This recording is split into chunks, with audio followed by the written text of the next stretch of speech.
Hello guys, welcome to Hafiz Ash Studio. Dalam video tutorial kali ini saya akan tunjukkan macam mana cara nak tukar minyak gearbox ataupun minyak ATF bagi kereta Pro 2 Beza. Okey, kat tangan saya sekarang ni ada satu minyak ATF. Kalau korang tengok sini dia tulis ATF D3 SP.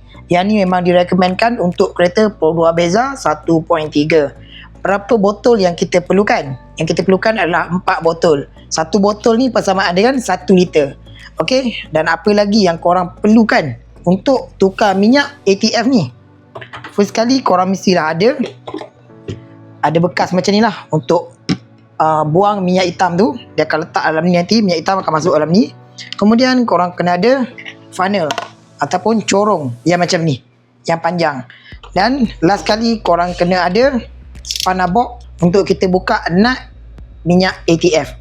Okey guys, jom saya tunjuk step by step macam mana cara nak tukar minyak ATF ataupun minyak gearbox bagi kereta Pro 2 Beza. Sebelum tu, kepada korang yang belum tekan button subscribe, korang boleh tekan dulu button subscribe dan juga tekan button loceng. Jom saya tunjukkan macam mana cara nak buat. Sekiranya kereta korang rendah, korang kena jack dulu bagi tinggi sebab nanti kita nak buka dia punya nut ada dekat bahagian bawah. Sebelum korang buka, korang kena tengok dekat bahagian sini dulu. Okey, korang nampak tak? Ni adalah dia punya dipstick. Jadi korang kena tarik sikit dia punya dipstick ni. Okey, korang dah longgarkan macam tu dah boleh lah. Sekarang kita akan buka nut yang ada dekat bawah. Korang boleh standby bekas dekat bawah. Lepas tu ni adalah dia punya nut. Okey, ni adalah nut lah, nut untuk minyak ATF. Jadi kita akan buka. Nak buka dia korang guna spanner box saiz 14. Jadi yang ni korang boleh buka lah. Okey, korang longgarkan sampailah nut ni terkeluar. Okey, nut dia dah longgar kan. Lepas tu korang boleh buka. Okey, minyak dah keluar. Jadi kita akan biarkan ke semua minyak keluar sampai habis. Okey, minyak semua dah keluar. Jadi korang boleh lap lah. Korang boleh lap. Lepas tu korang masukkan semula dia punya nut. Ingat korang jangan lupa letak washer cooper. Okey, lepas tu korang dah boleh tutup. Korang pusing dulu pakai tangan, lepas tu korang ketatkan. Tapi jangan terlalu ketat. Okey, korang guna spanner box yang tadi, saiz 14. Korang masukkan. Lepas tu korang ketatkan. Tapi jangan terlalu ketat. Agak-agak je. Okey, dah. Okey, kita dah siap keluarkan minyak ATF yang lama. Lepas tu dia punya nut tu pun kita dah ketatkan. Sekarang ni kita akan isi minyak ATF yang baru. First kali korang cabut dulu dia punya dipstick tu yang korang longgarkan tadi, korang cabut. Okey, ni dia punya dipstick. Dah cabut, korang letak tepi je. Kemudian korang ambil funnel. Okey, ambil corong macam ni. Korang masukkan dekat dalam lubang yang dipstick tadi. Okey, masukkan dalam lubang yang dipstick tadi. Okey, tu dia punya lubang dipstick tadi. Kita dah masukkan. Lepas tu nanti kita akan isi minyak dekat sini lah. Okey, kita akan isi minyak dan kita akan suka lah berapa minyak yang diperlukan. Okey, kita dah pasang dia punya funnel. Sekarang ni kita akan isi minyak ATF. Untuk first kali kita akan isi dulu dalam 2 botol ataupun 2 botol setengah. Kita tengok macam mana. Kalau tak cukup, kita akan top up lah. Untuk cek minyak ATF ni, kita kena hidupkan kereta. Keadaan kereta tengah panas, baru kita boleh cek. Kalau keadaan kereta sejuk, kita tak boleh cek minyak ATF. Sebab bacaan dia tak tepat. Jadi kita akan isi dulu minyak ATF. Kita isi dalam 2 botol ataupun 2 botol setengah dulu.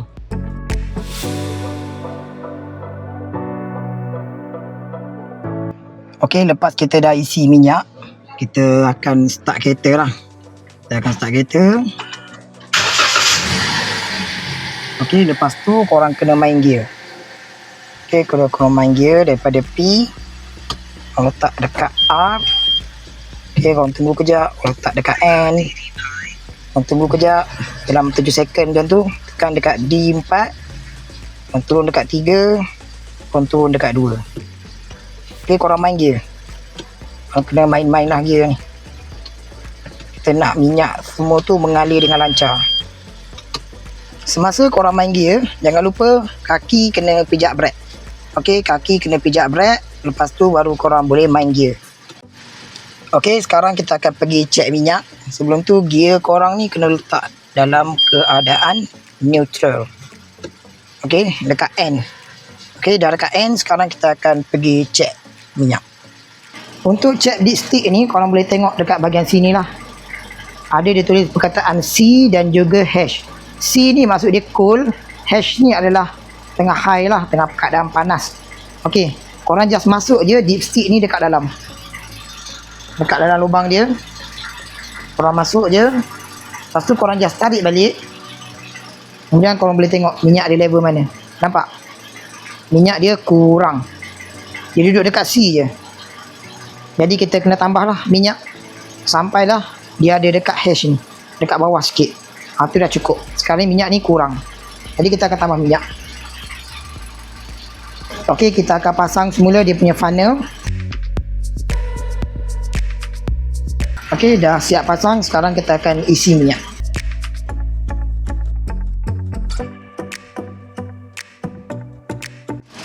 Okey, kita dah siap tambah minyak. Sekarang kita akan cek sekali lagi. First sekali korang lap dulu. Kemudian korang cek sekali lagi. Masukkan kat dalam. Lepas tu korang tarik keluar. And then korang boleh tengok dia punya minyak ada pun cukup. Nampak? Minyak dah cukup dah. Okay, kita test sekali lagi. Kita lap bagi bersih. Okay, dah bersih. Dan kita akan test. Korang masuk je dekat dalam lubang dia, lubang dipstick tu. Lepas tu korang tarik keluar. Dan korang boleh tengok lah, minyak dia dah cukup. Okay, jadi kita dah boleh pasang lah dia punya dipstick ni. Okay guys, korang dah tahu kan macam mana cara nak tukar minyak ATF ataupun minyak gearbox untuk kereta Pro 2 Beza. Untuk kereta-kereta lain, cara dia lebih kurang sama je. Tapi korang jangan lupa, masa nak pasang dia punya nut tu, nut minyak ATF tu, letak washer cooper. Okay, korang beli washer cooper, letak dan pasang. Sebab kita tak nak dekat situ ada leaking. Okay, semoga video ni dapat membantu korang dan memberikan manfaat kepada korang. Dan kepada korang yang mungkin ada nak beli produk ni kan, minyak ATF D3SP yang original, korang boleh klik back yang ada dekat bawah. Ataupun korang boleh tengok link yang ada dekat ruangan komen dan juga ruangan description. Okay guys, tu je. Sekian daripada saya, Hafiz. Yang mana belum tekan button subscribe, korang boleh tekan button subscribe dan juga tekan button loceng. Dan kepada korang yang mungkin ada nak request video tutorial ataupun korang ada soalan, korang boleh komen je dekat bawah. Okay guys, sekian daripada saya, Hafiz. Assalamualaikum.